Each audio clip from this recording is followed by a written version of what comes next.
संसार में ये तीन प्रकार के हैं भक्त। एक केवल भगवान को चाहते हैं, दुनिया को छोड़ दिया। हमारे पूर्वज, हमारे ऋषि महर्षि मनुष्य आचार्यगण दुनिया के विषय वासनाओं को, रस को छोड़कर, जीत कर, इंद्रियों को संयम करके झरने के पानी पिए, कंदमूल सूखे पत्ते को खाया और भजन करते रहे, क्योंकि उनको दुनिया का कुछ भी नहीं चाहिए, केवल भगवत भजन। ये कैसे? और एक महाराज दुनिया के भोग में पड़े हुए हैं, दुनिया के भोग वासना में पड़े हैं। दुनिया के कोने कोने में महाराज जितने प्रकार के जो भी खाद्य भोग्य हैं वो ढूंढ ढूंढ खोज खोज करके मंगा मंगा करके खाकर भोग करते हैं, फिर भी असंतुष्ट हैं, वो सर्वकामी है। और एक बिचौलिया जो तीसरे प्रकार के हैं, उनको संसार भी चाहिए, भगवान भी चाहिए। ये भी छोड़ नहीं सकते हैं, वो भी छोड़ नहीं सकते हैं, पर पकड़ में तो एक ही आएगा। अकाम सर्व कामो वा मोक्ष काम उदारधि। अगर ये दोनों प्रकार के भक्त, वो संसार को भी चाहता है, भगवान को भी चाहता है, लेकिन अंत में पलरा तो भारी एक तरफ होना ही पड़ेगा। भाई एक पलरा तो भारी होना पड़ेगा। अगर संसार वाला पलरा भारी पड़ा तो दोबारा जरूर आएगा, अगर भगवान वाला पलरा भारी पड़ा तो फिर संसार में आना नहीं पड़ेगा। पर सुखमनी कहते हैं यदि ऐसे सांसारिक जीव भी तीव्र भक्ति योग के द्वारा भगवान का यजन करे तो महाराज भगवान की कृपा हो जाए।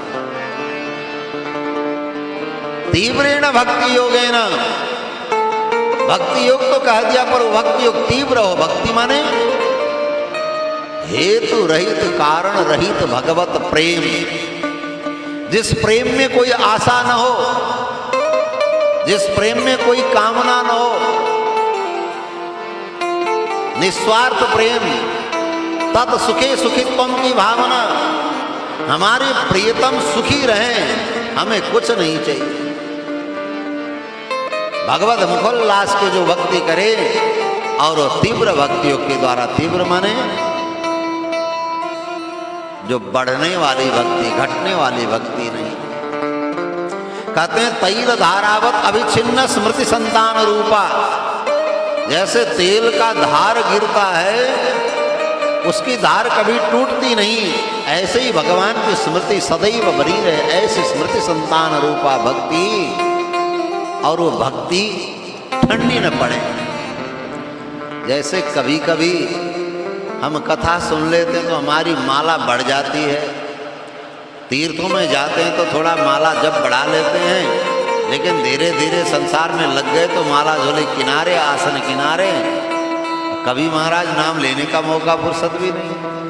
तो ऐसा न होकर हमारी भक्ति प्रतिदिन बढ़े घटे नहीं।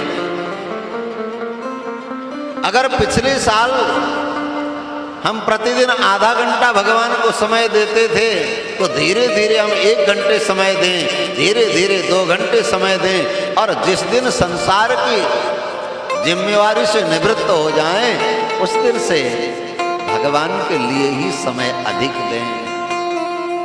जिम्मेवारी कब खत्म होगी? एक उसकी सीमा है। जिस दिन आप बाबा बन जाओगे, जिस दिन बाबा बन जाओगे, हमारे उधर पूर्वी उत्तर प्रदेश में संतों को बाबा कहते हैं, महात्माओं को, संतों को बाबा कहते हैं, बाबा जी कहते हैं। और बाबा किसको कहते हैं? घर वाले बाबा दादाजी को कहते हैं बाबा। जिस दिन वो बाबा बन गए, यानी पोता हो गया, घर की जिम्मेवारी समाप्त। जिस दिन अपने बच्चे के संतान हो गए, तो जो बाप बनाए वो संभालेगा। तो इसलिए दादा दादी बनने के बाद उनको भगवान का भजन बढ़ा देना चाहिए। जब तक बाबा दादी नहीं बने तब तक आपकी जिम्मेवारी है। जिस दिन आप जो है दादा दादी बन गए, आपकी जिम्मेवारी समाप्त। इसलिए तीव्रेण भक्ति योगेन यजेत पुरुषं परम। जो व्यापारी होते हैं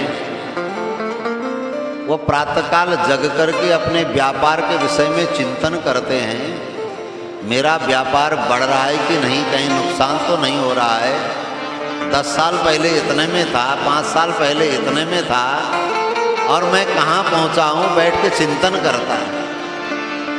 व्यापारी के लिए ठीक भी है, पर ठीक कब तक है, जब तक वो संसार का व्यवहार कर रहा है। जिस दिन संसार का व्यवहार बच्चों को सौंप दें, उस दिन भगवत चिंतन करें, मेरी भक्ति कैसी थी, मेरा भजन कितना था, मेरी भजन की माला बढ़ रही कि नहीं, मेरा पाठ बढ़ रहा है कि नहीं, भगवान में प्रेम मेरा बढ़ रहा है कि नहीं, ये भी चिंतन करें ब्रह्म मुहूर्त में उठकर।